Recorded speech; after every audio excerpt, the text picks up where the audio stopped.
लड़की से तुम निकाह करो, उसे एक झलक देख लो। क्या बोला? अरे भाई बोलो भाई, एक झलक देख लो कि पूर्णिया घुमाते रहो। एक झलक देखने का हुक्म दिया है कि उस लड़की को एक झलक देख लो। अब पूर्णिया, कटिहार, बनमनखी निकाह से पहले घुमाने की इजाजत नहीं है। इसलिए नौजवानों तौबा करो, जब तक निकाह ना हो उस लड़की से बात ना करो। तुम्हारा बात करना उस लड़की से हराम है। एक लड़का ऐसे ही बात छांट रहा था, बात आ गई, हे लड़की से कर भेरे नाक टेढ़ हो जाए, हटाओ। एक राजे बोले ने आँख तिरछो छे, हटाओ। एक राजे बोले ने एकर मुंह टेढ़ो छे, हटाओ। एक राजे बोले ने लड़की कारो छे, नहीं कर। छांटते छांटते 40 साल की उम्र हो गई तो उसका जीजाजी बोला, बहनोई बोला कि अब तुम्हारी शादी नहीं होगी। बोले काहे नहीं होगी? बोले इसलिए नहीं होगी, अब तुम बूढ़ा हो गए, 40 साल उम्र हो गई, अब कोई लड़की तुमसे शादी करने तैयार नहीं होगी। तो अपने जीजाजी से बोला कि जीजाजी देखा, अब आप जो देखिएगा ना हम कर लेंगे, अब हम लड़की नहीं देखेंगे, आप जो पसंद कर लीजिएगा हम तैयार। उसका जीजाजी ये बोला कि अच्छा बेटा तुम्हारी ब्याह हम करवा रहे हैं। एक काली लड़की को देखा, एकदम मिसमिस काली, बात चलाया, बात चल गई, बात पक्की हो गई, बारात गई, शादी करके ले आया। रात में बीवी के कमरे में गया, वो लड़की घूंघट उठा के जो सलाम की, ये लड़का वही बेहोश हो गया।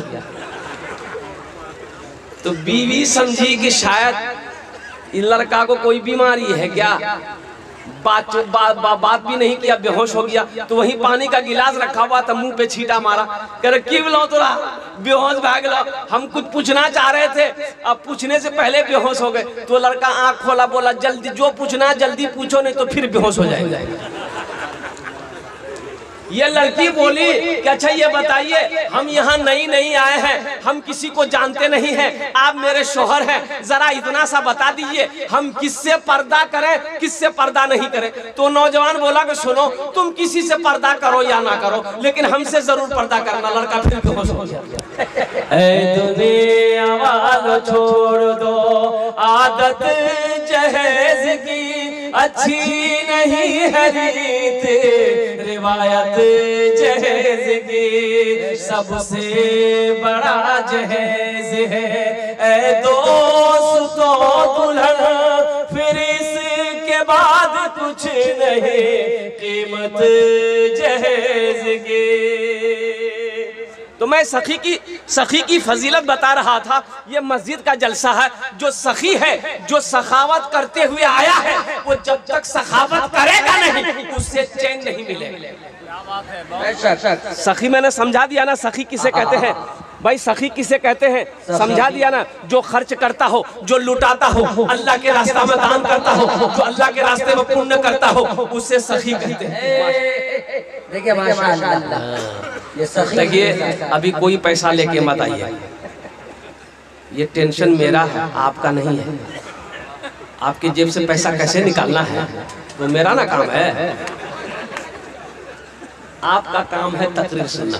खाली बैठ के आप तकरीर सुनिए। हाँ, जब हम मांगेंगे, जब हम सवाल करेंगे, हम जानते हैं कि ये इलाका में ये मेरा पहला जलसा नहीं है, कई जलसा हम कर चुके हैं। सखी लोगों का इलाका है, दानी लोगों का इलाका है। यही तो मैं कहता हूँ, उड़ीसा की सरजमीन पर मैंने कहा था, ए लोगों, उड़ीसा के गयूर मुसलमानों, आओ देखना है अगर जलसा सखावत देखनी है तो सीमांचल की सरजमीन पर आओ, बिहार की सरजमीन पर आओ। बूढ़ों को छोड़ो, नौजवानों को छोड़ो, उस इलाके का, जिस इलाके का बच्चा सखी हो, आओ मैं तुम्हें दिखाता हूँ। इसलिए आप लोग इत्मीनान और सुकून के साथ बैठे रहिए, तकरीर सुनते रहिए। इंशाअल्लाह ये हमारे भाई ने 100 रुपए दिए हैं, ये अल्लाह का करम है कि नया नोट है।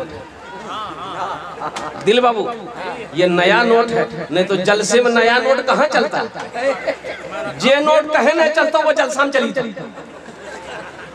एक लड़का रात में जलसा सुना, सुबह चाय की दुकान में बैठ के बोला भैया चला दो। बोला की चले ले? बोले नहीं चला दो। अरे क्या चला है बोलो ना। बोले वो नमरी रहे, फटा हुआ रहा, 1 महीना से लेके घूम रहे थे, कोई दुकानदार नहीं ले रहा था। रात में जलसा था, दिल खैराबाती नाच पड़ रहा था, 10 टका उसको इनाम दे दिए, 90 टका ले लिए, नमरी वही चला दिया।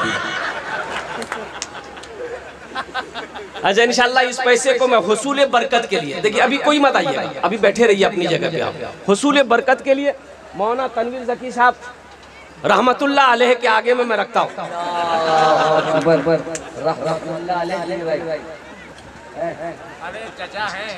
चचा है दिल खैराबादी बाबू के, अल्हम्दुलिल्लाह। बहुत बड़ा नाजिम है ये, पूरे हिंदुस्तान में घूमता है। लेकिन क्या बोलिएगा, एक बार अल्लाह ने एक फरिश्ते से कहा कि जाओ जमीन पर जाओ, जो सबसे बड़ा झूठ बोलता है उसको पकड़ के लिया। वो फरिश्ता है एक नाजिम को पकड़ के लेके गया।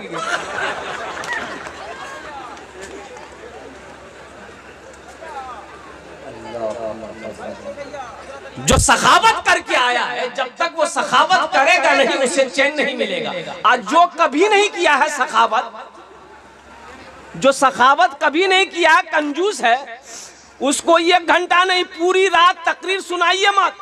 तकरीर खिला दिए और खिला के उल्टा भी दिए, अठन्नी नहीं देगा। बोला बात सही है गलत है, बोला हाँ। आज जो सखी है, एक बादशाह था, बड़ा सखी था, अपोजिट उसकी बीवी एक नंबर की कंजूस थी। बादशाह की बीवी थी, कंजूस थी, अब वो बादशाह बड़ा सखी था, बड़ा दयालु था, रहम दिल बादशाह था। एक मछुआरा नदी में जाल डाला, एक मछली आई, तो वो मछली लेकर दरबार में आया बादशाह के पास। बोला हुजूर ये मछली मैंने पकड़ी है आपके लिए। तो बादशाह बोला बहुत अच्छा है, ए रख दो। वजीर से बोला कि इसको 200 दिरहम मेरे तरफ से दे दो, 200 रुपया इनाम दे दो। तो उसकी बीवी बोली कि आपका दिमाग खराब हो गया, छोटी सी मछली का 200 दिरहम आपने दे दिया, ये मछली नहीं चाहिए, आप पैसा रिटर्न कीजिए। तो बादशाह बोला कि अरे अल्लाह की बंदी, हम बादशाह हैं, दिया हुआ चीज वापस कैसे लेंगे, ये मेरे शान के खिलाफ है, अच्छा नहीं लगेगा। तो बीवी बोली कि एक आइडिया है, पैसा वापस लेने का एक आइडिया है। उस मछुआरे से पूछिए कि ये मछली नर है कि मादा है। अगर वो बोले नर है तो आप बोलिएगा नहीं हमको नर नहीं चाहिए, मादा चाहिए था, पैसा रिटर्न करो, मछली लेके जाओ। अगर वो बोलेगा नहीं मादा है तो आप बोलिएगा नहीं हमको नर चाहिए था, मादा नहीं चाहिए। बोला बहुत अच्छा। मछुआरा को ले जरा, ये मछली नर है कि मादा है?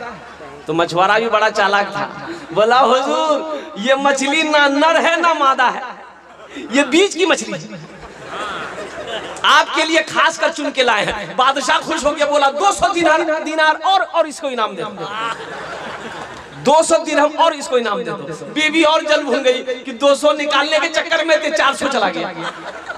वो मछुआरा जब जाने लगा तो दरबार में वो 1 रुपया की सिक्का गिरा हुआ था, वो उठा के पॉकेट में रख लिया। बीवी बोली कि बस हो गया, वो चोर भी है, आप इतना दिए फिर भी सबर नहीं है, वो पैसा उठा के जेब में रखा है, बस इसी बहाने वो उससे पैसा रिटर्न कीजिए और उसको सजा दीजिए। तो बादशाह उसको बोला है इधर